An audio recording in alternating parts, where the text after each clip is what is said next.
La necesidad de expresión ha llevado al hombre a desarrollar distintas técnicas artísticas que le permiten cumplir con su cometido, sea para plasmar una idea, desarrollar una reflexión o simplemente contemplar el dolor desde otra perspectiva. Lo cierto es que la escultura ha evolucionado de manera interesante en los últimos siglos, abarcando los aspectos más oscuros de la imaginación. Es así que me permito presentarte el top 5 de las esculturas más inquietantes del mundo.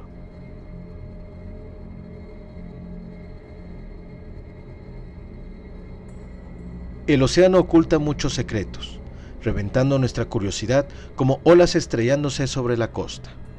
Todas las criaturas que hemos visto, sean reales o no, vienen a ser una representación de los peligros del océano, que lejos de fomentar el miedo, provoca que nuestra imaginación navegue por los confines del mundo.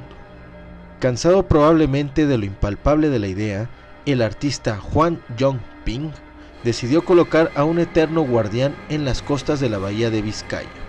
Siendo un artista controversial, considerando al arte como una estrategia, completó su serpiente del océano en el año de 2012, dejando que su estructura esquelética se imponga sobre la desembocadura del río Loira en Francia. Esta grandiosa escultura de 130 metros de largo sirve no solo como un terrorífico guardián, sino también como una representación de la llegada de la mitología china a las costas europeas, y que nos invita a reflexionar sobre la preservación de la identidad cultural en países extranjeros, la cual se hace presente espontáneamente, como si de la marea se tratase, al ocultar paulatinamente y en breves ocasiones a la gigantesca criatura, dando fuerza a esta poderosa reflexión. Su esqueleto de aluminio nos recuerda de igual manera que el océano fue la primera conexión para que el contacto entre dos culturas diferentes pudiera ocurrir.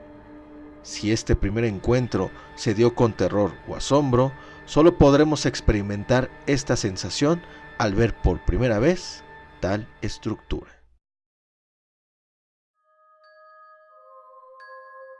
Desconsuelo, tristeza, dolor, son los sentimientos más desagradables que uno puede experimentar al ver a un niño llorar, pero un tétrico desconcierto es lo que probablemente sentirás al ver a estas niñas en llanto.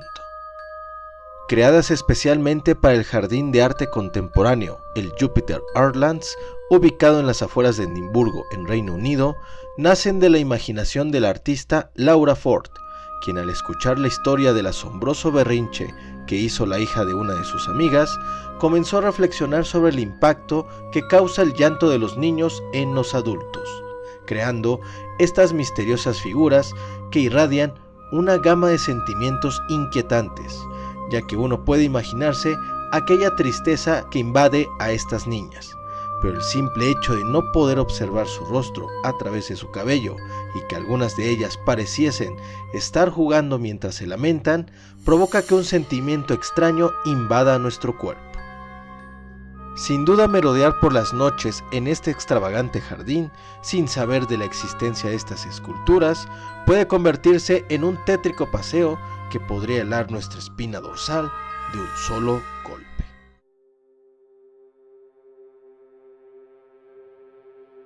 Elegir una sola obra característica de esta grandiosa académica y escultora es una tarea muy difícil, y tal vez sea necesario hacer un solo top para poder revisar todo su trabajo. Nacida en 1774, Anna Morandi Manzolini se convertiría en profesora de anatomía en la Universidad de Bolonia, luego de que su marido enfermase. Su gran talento radicaba en crear figuras de cera, las cuales utilizó para su clase de anatomía, teniendo que superar en el proceso su miedo a la disección de cadáveres y así poder copiar a gran detalle el cuerpo humano.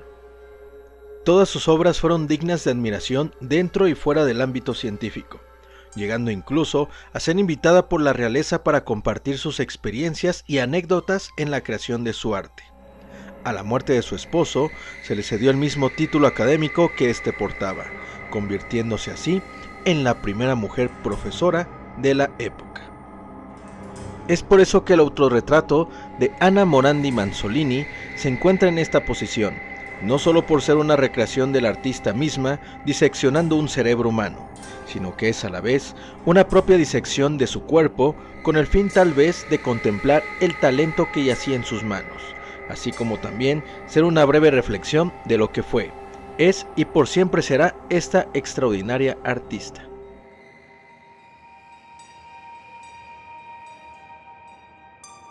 Nacidos en los años 70, Sun Yuan y Pen Jung son dos artistas conceptuales que trabajan conjuntamente en Pekín desde finales de la década de los 90. Conocidos por presentar proyectos provocativos, el uso de la taxidermia complementa su tétrica reputación, que viene con el uso de cadáveres y tejidos reales con el propósito de crear una especie de confrontación entre la vida y la muerte, entre la realidad y la ficción, demostrando también la gran tensión que se vive gracias a las contradicciones de la vida contemporánea. El Ángel, una de sus obras más famosas, nos muestra el dramatismo de la expulsión del cielo. Ya sea por una desobediencia o una rebelión, el dramatismo de la escena se acrecenta conforme se admira la escultura.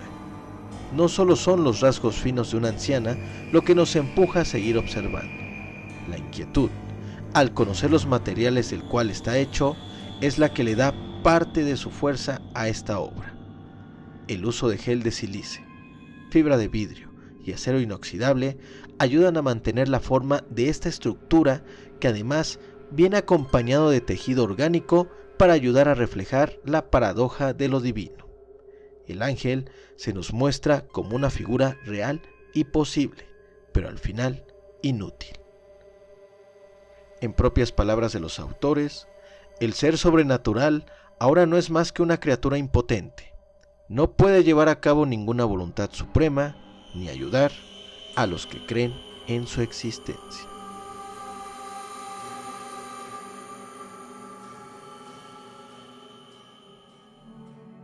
Y en las profundidades del agua, ella iba desapareciendo gradualmente, mientras su vida se le iba del cuerpo. No existía nada por el cual luchar, solo dejarse llevar y perderse en la oscuridad. En la vieja ciudad de Padua, en Italia, Lodovico Brunetti destacaba en su época como uno de los grandes científicos y pioneros de la preservación de cadáveres. Diseñador de uno de los crematorios modernos de la época, era conocido por su habilidad como taxidermista, así como inventor de diversas técnicas modernas para la disección y preservación de especímenes.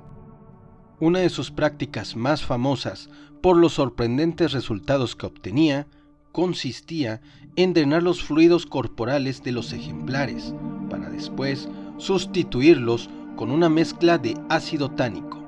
El proceso era arduo y en ocasiones poco exitoso, pero conforme lo perfeccionaba, sus ejemplares lucían asombrosos.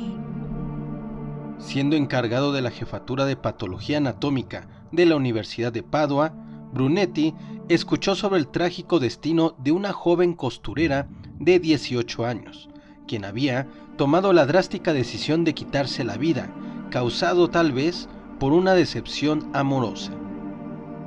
Arreglándoselas para obtener el cuerpo en su poder, Brunetti inmediatamente comenzaría a trabajar en sus moldes que fungirían como una nueva estructura ósea para sostener la piel del cuerpo, la cual fue retirada con sumo cuidado para mantener la forma del rostro y la calidad del hermoso cabello rubio de la joven. Tratando los tejidos del cadáver con su propia fórmula de disección, Brunetti incorporaría ojos y orejas prostéticas con la finalidad de preservar los rasgos faciales del ejemplar original. Pero conforme avanzaba en su trabajo, Lodovico Brunetti observaba cómo emergían de la piel del rostro las heridas provocadas por los garfios de los pescadores, quienes ayudaron en la extracción del cuerpo que flotaba en el río.